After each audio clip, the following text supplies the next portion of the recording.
Meus caros amigos e amigas, vocês estão no canal Espiritismo Explicado, eu sou Lazarino Barbo. Antes de começar o nosso vídeo de hoje, eu vou te pedir que deixe aí o seu like, inscreva-se no nosso canal, compartilhe com seus amigos e ative o sininho das notificações para que o YouTube possa avisar você dos novos vídeos. Hoje vamos dar continuidade ao estudo sistematizado da doutrina espírita em forma de vídeos. Nesta fase do estudo, vamos estudar a reencarnação. Nos estudos anteriores, nós estudamos vários aspectos da reencarnação. Quando Jesus diz que ninguém poderá ver o reino de Deus se não nascer de novo, com Kardec explicando o que é a reencarnação.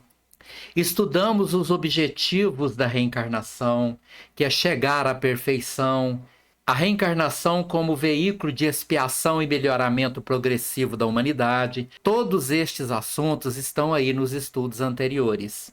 Estudamos bastante a questão da reencarnação e da justiça divina. Sem reencarnação não há justiça. E hoje vamos estudar a questão do início do processo de reencarnação. Reencarnação significa que alguém está vivendo num plano espiritual, seja num lugar bom, numa colônia de muita luz, ou seja numa região umbralina de muito sofrimento, mas é claro que esta pessoa está vivendo ali no mundo espiritual e ele vai reencarnar, ele vai vir para o mundo físico, ele vai começar uma nova existência que para ele é um novo começo, numa nova oportunidade aqui, neste mundo de expiações e provas. Divaldo Franco diz o seguinte: a reencarnação tem início no momento da fecundação e somente conclui-se entre 7 e 8 anos de idade. E nisto nós podemos concluir que existe um momento inicial de uma reencarnação. Mas é importante analisarmos que neste instante inicial da reencarnação, logicamente que existem os espíritos cuja reencarnação já está planejada para poderem ocupar aquele óvulo fecundado. Mas não necessariamente o espírito precisa estar se ligando ao óvulo fecundado exatamente no momento da fecundação.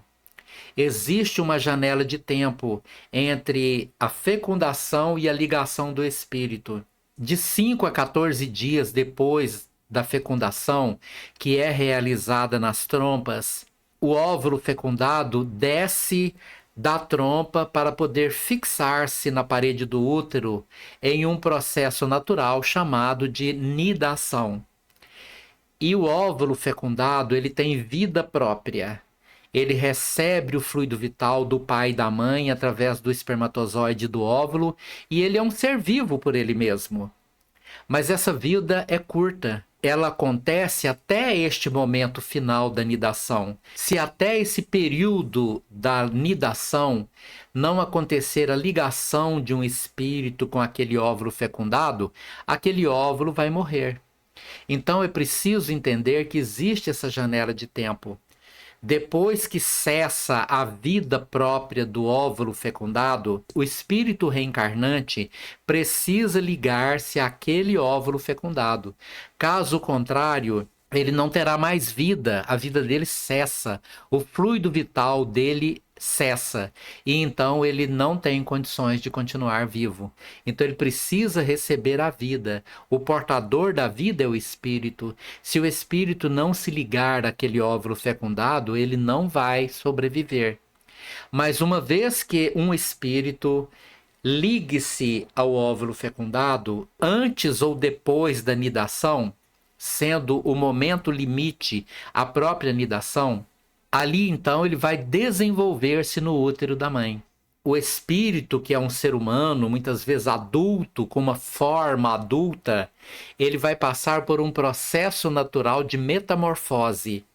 Ele vai transformar-se no pequenino embrião, que irá se transformar num feto, mergulhado num ambiente de água salgada, que é o líquido amniótico, onde a natureza vai dar a oportunidade dele recapitular todas as experiências evolutivas, quando ele foi um ser unicelular no oceano terrestre de 3,5 bilhões de anos atrás, onde ele era apenas uma célula e foi se desenvolvendo, aprimorando, aprimorando, até chegar na condição humana. Passando nesse período por todas as espécies vivas do planeta até chegar à sua condição humana. É por isso que, num certo período do desenvolvimento do feto, não se pode distinguir visualmente se é um feto humano ou de um outro animal, se é um réptil, se é uma ave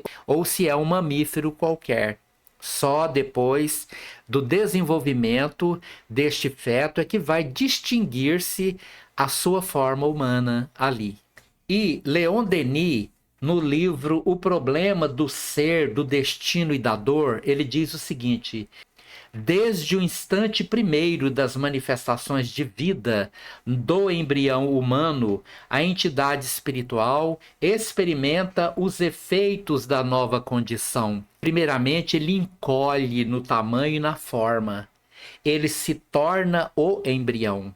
E depois ele começa a desenvolver-se, até chegar em um ser plenamente reencarnado. E no mesmo livro de Leon Denis, ele diz o seguinte: a união da alma ao corpo efetua-se por meio do perispírito e opera-se lentamente desde a concepção, fibra por fibra, molécula por molécula. Olha isto, né? O quanto isto é interessante. Enquanto estamos encarnados, nós temos uma forma que une 3 fatores. Eu sou o espírito, o ser que pensa, sente. Você não tem um espírito, você é um espírito. Mas você desenvolveu ao longo de bilhões de anos uma memória evolutiva que é um corpo de energia chamado perispírito. Através do seu perispírito, a sua consciência espiritual manifesta-se nesta dimensão do universo, que é o próprio universo existente aqui. No momento estamos encarnados, nossa consciência se manifesta nesta dimensão encarnada.